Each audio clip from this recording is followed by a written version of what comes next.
वाराणसी से cadre vote जो था मुस्लिम और यादव का पूर्ण रूप से बहिष्कार किया है क्या मोदी जी का? हम कह रहे हैं कि ठीक है कि वह व्यक्ति ने गलत किया है, उसके साथ उसका परिवार है, बंधु, छोटे छोटे बच्चे हैं, परिवार है, पूरी जमा पूंजी मकानों में लगा दिया। एक मकान थोड़ा सा मार्बल आर्बल लगा के तोड़ दोगे। गली मेरी, मोहल्ला मेरा, रोड मेरा, बगीचा मेरी, और निर्माण कार्य आप करेंगे, कैसे बनेगा? चौड़ीकरण कैसे होगा? पेड़ कहाँ लगेगा? बगीचा कहाँ लगेगा? नालियों का सुंदरीकरण क्या होता है? क्या है? स्मार्ट सिटी बनाते हैं के अंदर में आपने पूरे बनारस के गलियों को खंड डाला, ठीक है, गरीबी की रेखा के ऊपर उठा दिया, और रेखा भी विचित्र है। तो और जो गरीबी के रेखा से ऊपर उठे तो वो क्या फिर गरीबी में नहीं चले जाएंगे? मुस्लिम का और यादव, मुस्लिमों का, यादव का जो माने कि एक प्रभाव में आ गए थे, ये फिर छटक कर भागे।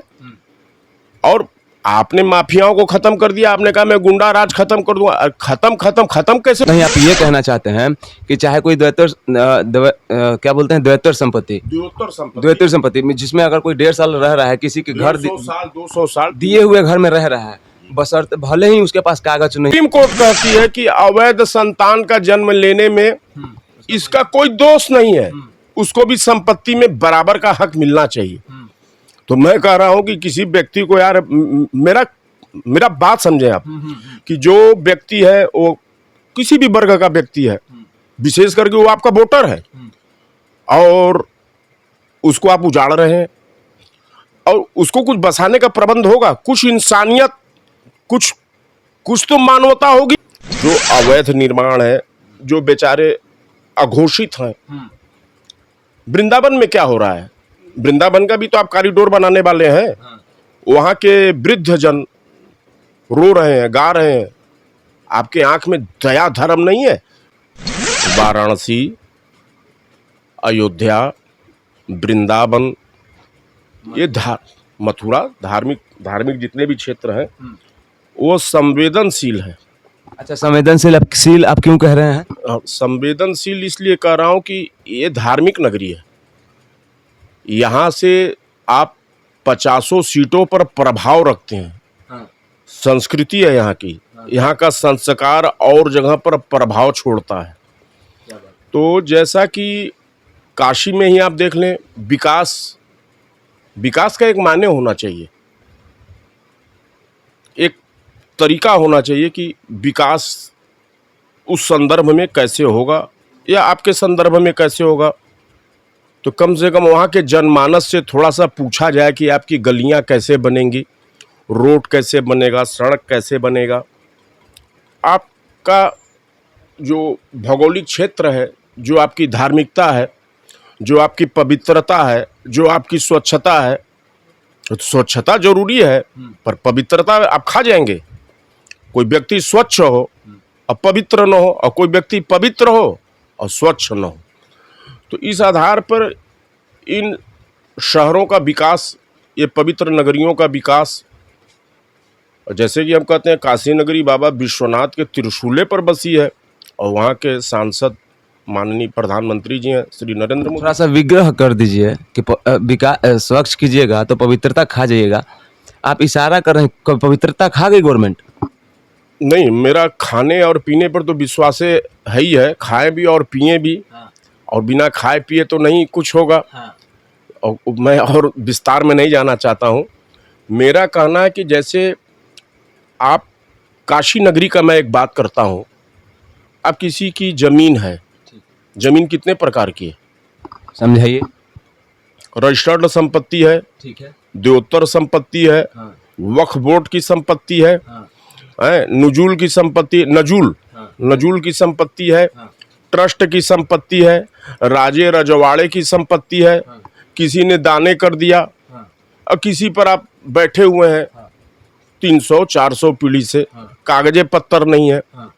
अब मान लीजिए कि ये कुछ क्षेत्र जो है कि धार्मिक क्षेत्र हैं, तो वहाँ पर मंदिरें हैं, और वो मंदिरों में आपने हमको पुजारी बना दिया, और मैं वहाँ पर बैठा हूँ 300 साल से, और राजा साहब दे करके, राजा का परिवार तो उस समय के राजा थे, अब इस समय तो क्या स्थिति है उनकी आप खुद ही जान रहे हैं। अब वो कहते हैं कि आप रजिस्टर्ड कागज ले आइए तो आपको मुआवजा मिलेगा। ठीक है, आप देवोत्तर संपत्तियों पर, नजूल की संपत्तियों पर आप दांत गड़ाए बैठे हैं और कहते हैं कि मुआवजा नहीं मिलेगा। आप कहते हैं कि मैं आपका 100% विशुद्ध आपको माने कि ऐसा प्रेमी कहाँ मिलेगा कि अकारण अब जा रहे हैं, माने कि भाई कमल का फूल किधर है, नरेंद्र मोदी जी किधर है। मेरे घर की परिस्थिति ऐसी थी कि मैंने कहा कि मैं नरेंद्र मोदी को इस बार वोट नहीं दूंगा। मेरे घर में मेरे बच्चों ने, मेरी धर्मपत्नी ने विद्रोह कर दिया, नहीं मोदी जी को दिया जाएगा। तो हम भी बस हो गए परिवार में। तो अब ऐसी माने कि सहजता, ऐसी प्रवाह, ऐसी आपके प्रति भक्ति और ऐसे, और उन वोटरों का अनादर होना। किन वोटरों का? जो आपके प्रतिष्ठित हैं, जो आपको मान रहे हैं, जो आपके प्रति श्रद्धा और विश्वास रखते हैं, जो आपके ऊपर माने कि जो माफिया नहीं है, जो दुर्दांत नहीं है, जो आपके वोटर हैं, उन्हीं को ऊपर आपका जुल्म हो रहा है, उन्हीं के ऊपर आपकी सितम। आप ये कहना चाह रहे हैं कि उनको मुआवजा उचित ढंग से नहीं मिला? कैसे उचित कहेंगे आप? कैसे? आपने अभी एक बात कहा कि द्वैत संपत्ति जैसे पहले राजवाड़ा लोग ने दिया, इनके नाम से रजिस्ट्री नहीं है, फिर भी ये 150 साल से रह रहे हैं, तो इनको मुआवजा मिलना चाहिए। अब अचानक ये काशी में क्या हुआ रहा है? बिना कागज के मिलना चाहिए सर। हम कह रहे हैं बिना कागज का नहीं मिलना चाहिए, और मिलना चाहिए, और जिसको मिल रहा है तो उसको तो मिल ही रहा है। हाँ, ठीक है। हम कह रहे हैं कि मान लीजिए आप एक व्यक्ति, एक अध्यापक है, 30,000 से 80,000 रुपया महीना मिलता है। उसने एक क्षेत्र में जमीन लिया और उसको बना लिया। काशी में 80 नाले की मैं बात कर रहा हूँ। अच्छा, ठीक है। और वहाँ पर 80 घाट के नाले की, 80 घाट के नाले पर 80 नदी बहती है, 80 समेंद्र नदी है। वहाँ पर 1000 लोगों ने मकाने बना लिया, अतिक्रमण किया, चाहे जैसे किया। परमिशन किसने दिया? पूर्वोत्तर गवर्नमेंट ने। मुख्यमंत्री ने बदला, प्रधानमंत्री ने बदले, तो ऑफिशियल वर्ग के जितने जो विभाग के जो भी हैं, सहयोगी हैं, कर्मचारी हैं, जो भी विभाग के ऑफिसर हैं, वो तो वही हैं। और जब उनको कुछ खाने ही को नहीं मिलेगा, पीने ही को नहीं मिलेगा, अब माने कि आप कहते हैं कि मैं घुसखोरी करने नहीं दूंगा, मैं कुछ नहीं, तो वो व्यक्ति भी तो आंदोलित होगा कि यार दूसरे के सत्ता में आराम से रहे और इनके में तो बड़ी जुल्म हो रही है। ये सब एक संदर्भिक बातें हैं। तो अब आप उसका कहते हैं कि मैं मकान तोड़ूंगा। आप अवैध निवारण SDM 3rd, SDM 1st जा करके नाप कर रहे हैं आपके घर का कि बुलडोजर से गिरा दिया जाएगा। आप एक परिवार को गिराते हैं। सुनिए, आप सुनिए ध्यान से, आप एक परिवार को तोड़ते हैं जिसने अपनी सारी आपकी वजूद क्या है? एक सुंदर सा मकान, एक थोड़ा सा आर्बल मार्बल टाइल्स लगाकर हमने किसी तरह से तो उसने व्यक्ति ने बनाया, ठीक है। इसमें हिंदू, मुस्लिम, सिख, ईसाई, बौद्ध, जैन की मैं बात नहीं कर रहा हूँ। अब आप लेकर पहुंच गए बुलडोजर, और एक SDM पहुंच गया नाप करके कि अवैध है, आपने नदियों पर अतिक्रमण किया है, ठीक है। तो आपने अतिक्रमण कैसे करवाने दिया? वो व्यक्ति वहां बसा कैसे? और उसने 3-4 तल्ले की मकान कैसे बनाई? 1000 मकानें कैसे बन गई? तो इसके कुछ भी ऑफिसर जो वर्ग है, जो पिछली गवर्नमेंट है, या जो भी ऑफिसर जो है, वो क्या जिम्मेदार है कि नहीं? और अवैध अवैध अवैध अवैध एक व्यक्ति विवाह करता है, एक अवैध भी रख लेता है, उससे भी संतान उत्पन्न होता है। तो सुप्रीम कोर्ट कहती है कि अवैध संतान का जन्म लेने में इसका कोई दोष नहीं है, उसको भी संपत्ति में बराबर का हक मिलना चाहिए। तो मैं कह रहा हूं कि किसी व्यक्ति को, यार मेरा बात समझें आप, कि जो व्यक्ति है वो किसी भी वर्ग का व्यक्ति है, विशेष करके वो आपका वोटर है, और उसको आप उजाड़ रहे हैं, और उसको कुछ बसाने का प्रबंध होगा, कुछ इंसानियत, कुछ तो मानवता होगी। माननीय मुख्यमंत्री जी का, माननीय प्रधानमंत्री जी का, ये आपके जो पूरे सिस्टम बैठे हैं, आपका प्रधानमंत्री कार्यालय बैठा है, पूरे बड़े बड़े जो आपके सभासद, आपके मेयर, आपके विधायक, आप ही सब, तो दूसरा तो कोई है नहीं। हमने तो नहीं देखा कि 8 साल 7 साल में कि किसी ने आपके विरोध में किसी ने प्रदर्शन किया हो। सब आपका जज। कहीं ना कहीं आप ये कहना चाहते हैं कि चाहे कोई द्वैतर संपत्ति में, जिसमें अगर कोई 1.5 साल रह रहा है, किसी के घर 200 साल दिए हुए घर में रह रहा है, बशर्ते भले ही उसके पास कागज नहीं हो, अथवा कोई अगर कहीं पे अवैध निर्माण करके रह रहा है, जब पहले के पूर्वोत्तर गवर्नमेंट ने नहीं हटाया, तो चलिए मान लीजिए कि आप ये कहना चाहते हैं कि आज हटा ही रहे हो, तो मतलब विस्थापित करने से पहले जो इंसानियत है। अच्छा, मतलब आप ये कहना चाहते हैं। मेरा मैं कह रहा हूं कि मैं आपकी हर बात मान रहा हूं, आप तो हर बात कानून से करेंगे, ठीक है, आप हमको मुआवजा कानून के आधार पे देंगे, ठीक है। आपका एक वो सिस्टम है, उस सिस्टम से आप पैसा देंगे। मेरा व्यक्ति कहना है कि कुछ इंसानियत है, कुछ आप में आपकी दहशतगर्दी है कि आप ये निर्माण कर रही है, गली चौड़ीकरण होगी, 17 से चौड़ीकरण हो रही है, 17 गया, 18 गया, 19 गया, 20 गया, 21 गया, 22 गया, 23 गया, 24 में गया। आपका विकास इस तरह से है कि वो चौड़ीकरण हो रहा है। अभी तक दहशत मची हो कि इधर का चौड़ा होगा, उधर का चौड़ा होगा, इधर का चौड़ा होगा, उनकी जमीन ले लेंगे, इनकी जमीन ले लेंगे, मुआवजा देंगे। आप सर्किल रेट पर मुआवजा देते हैं। आपको पता होना चाहिए आपके मकान की कीमत बाजार के रेट में 5 करोड़ है, पर आपके सर्किल रेट में उसकी कीमत 80 लाख रुपया निकलती है। आप तो 80 लाख से देंगे, थोड़ा बढ़ा कर देंगे, थोड़ा घटा कर देंगे। मेरा ये कहना है कि जो भी पूर्वतः जो अधिकारी गण हैं, जो अवैध निर्माण है, जो बेचारे अघोषित हैं, वृंदावन में क्या हो रहा है, वृंदावन का भी तो आप कॉरिडोर बनाने वाले हैं। वहाँ के वृद्ध जन रो रहे हैं, गा रहे हैं। आपके आंख में दया धर्म नहीं है। वो भी देवोत्तर संपत्ति पर है, वो भी बसाए गए हुए हैं। भैया पूजा पाठ करो, शंख बजाओ, इसी में रहो, और भगवान का खाना ना बनाना, कोई हलवाई है, कोई बर्तन मांजने वाला है? और तो आपने राजवाड़े ने बसवा दिया, और राजा के ऊपर विश्वास था कि राजा ने दिया है, तो अभी राजा तो राजे है, आप राजा हैं, निकलो, आपका मुआवजा नहीं बनेगा।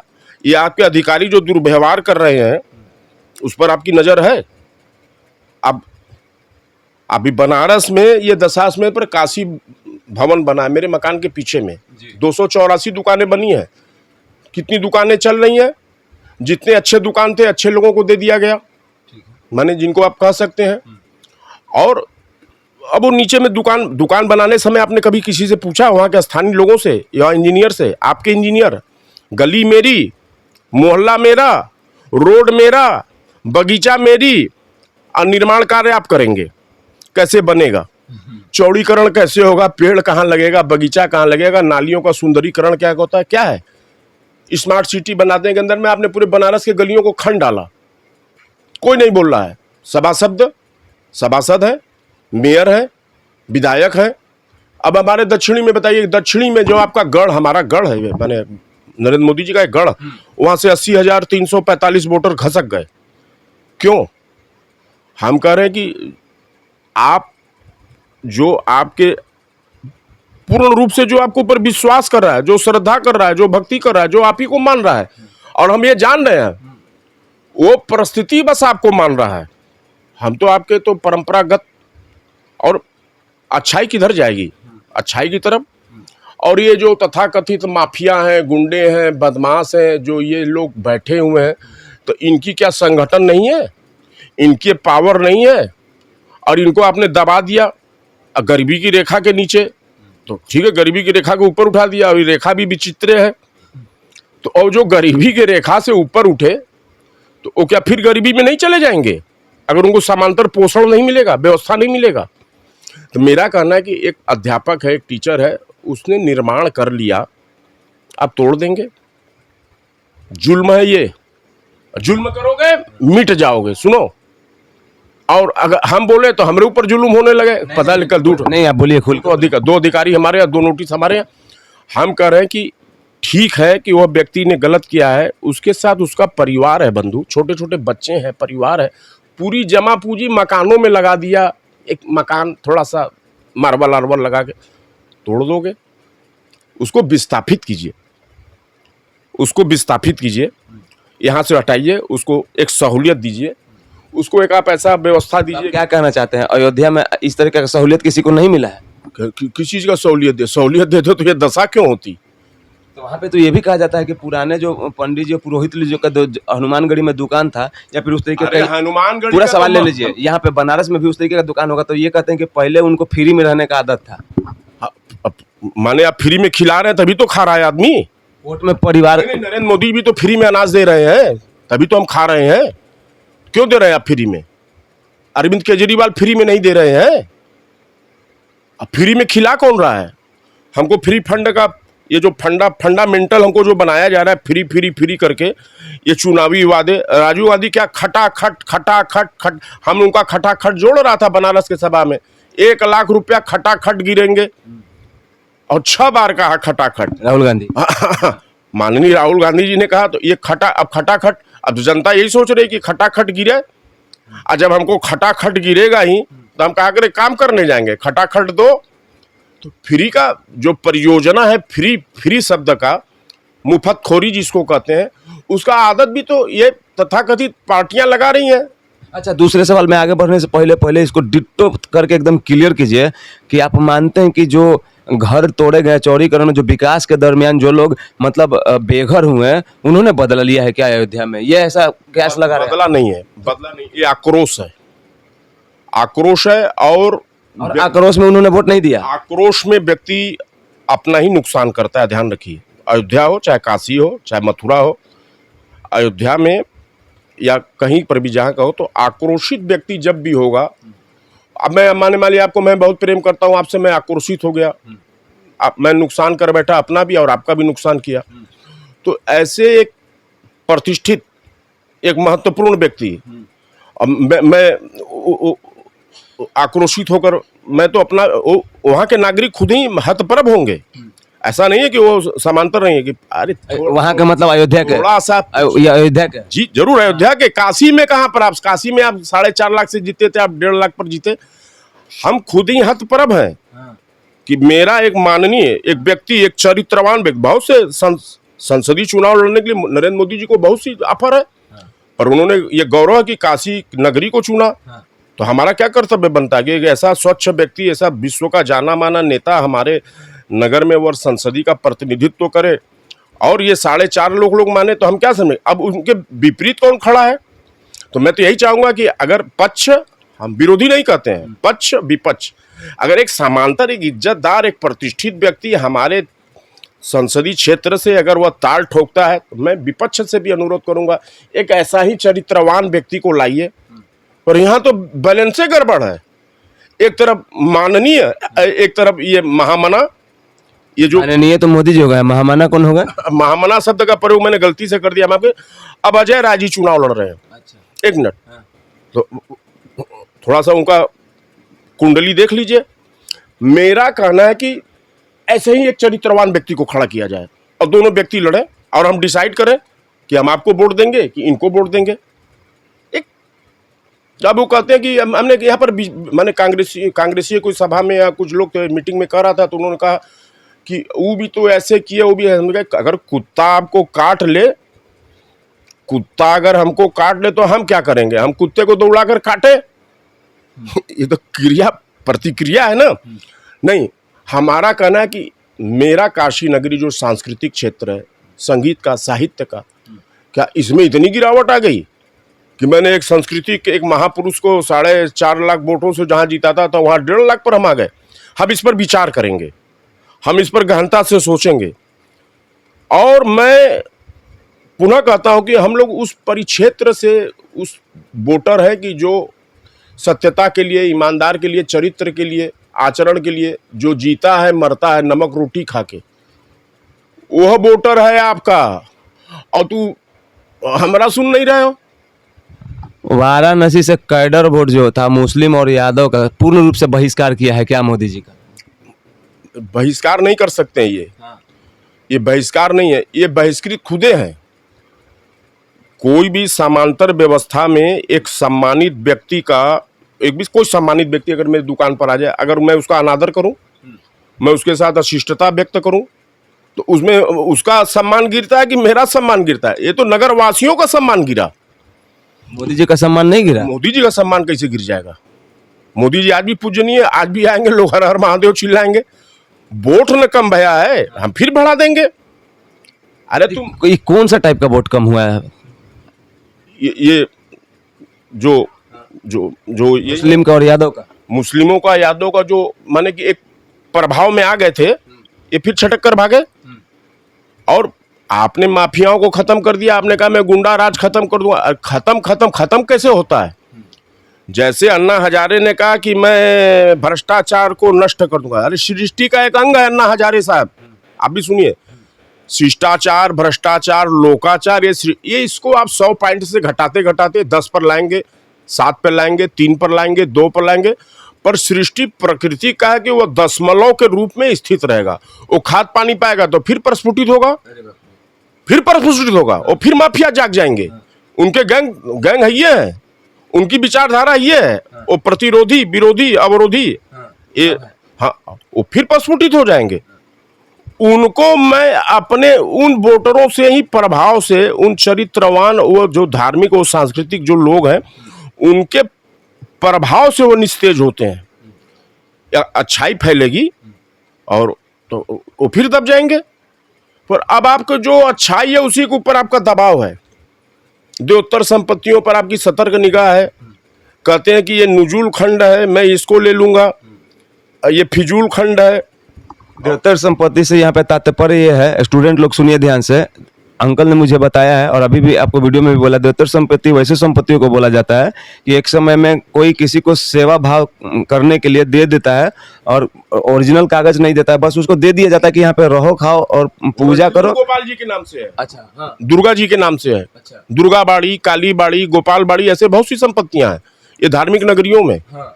ये फॉर्म के जैसे होते हैं ओरिजिनल, मतलब इसका रजिस्ट्री करना नहीं। विश्वास एक ट्रस्ट है। जैसे मैं ट्रस्ट करता हूं, मैं विश्वास करता हूं।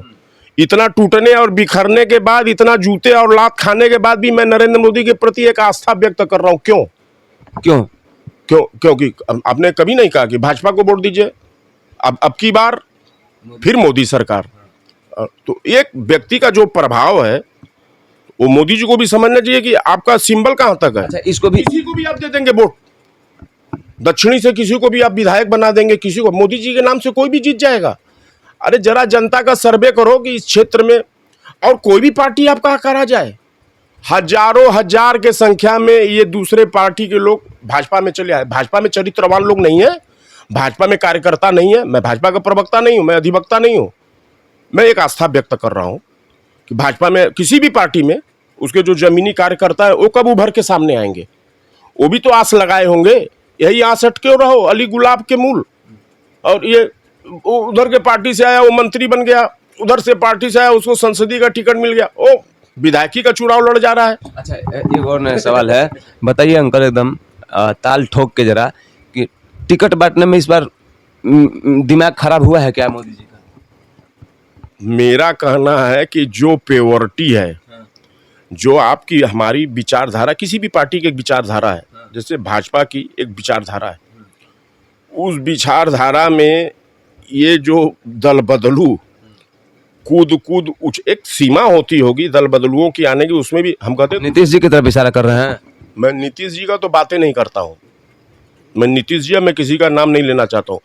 कोई भी व्यक्ति का एक माने कि एक विश्वास होगा, एक आदर होगा, एक सम्मान होगा कि नहीं, व्यक्ति मेरे तरफ आ रहा है तो इसकी कुछ योग्यता होगी, कुछ आधार से।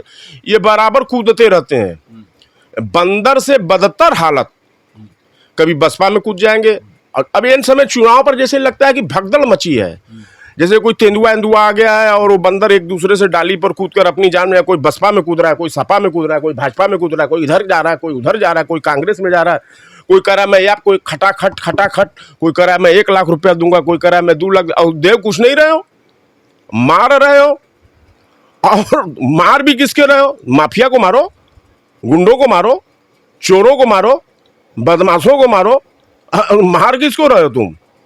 ये जो तुम्हारे सबसे अधिक शुभचिंतक हैं, ये जो राजे रजवाड़े महाराजे और ये जो बसे हैं, जो जिनको बसाया गया, जरा उनके चेहरे की तुम लाली खींच लोगे, चमक खींच लोगे। मैं फ्री में रहता था अयोध्या में। अयोध्या में कितने लोग फ्री में खाना खाते हैं भगवान राम के नाम पर?